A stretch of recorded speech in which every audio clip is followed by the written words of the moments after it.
with suspense.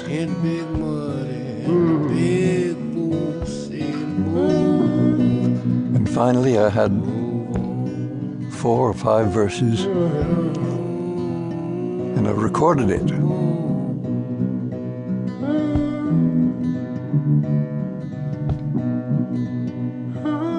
For 10 years, I had only made records for a tiny little company called Folkways.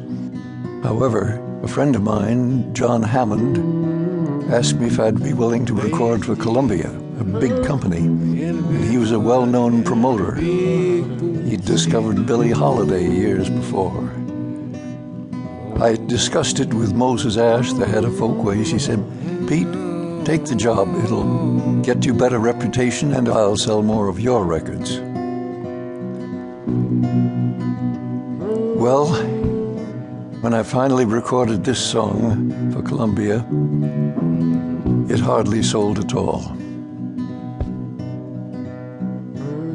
In Denver, Colorado, a man came up to me after I sang there and said, "Pete, I work in the Columbia distributor's office here in Denver. You know, when your record of Big Muddy came in, my boss just took one listen and exploded. He says, those people in New York must be nuts to think that I'm going to sell a record like this." He said, "Pete, your record never left the shelf." However, I had friends in television, the Smother brothers, comedians. They made fun of folkies, but they were actually kind of folkies themselves. And they had a hit television show. Their bosses said, "You're doing good. What can we do for you?" They said, "Let us have Seeger on the show."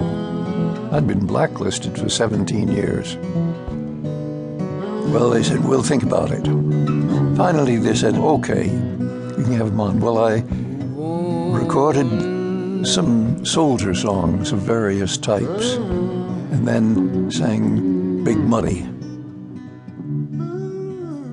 It was recorded on the West Coast.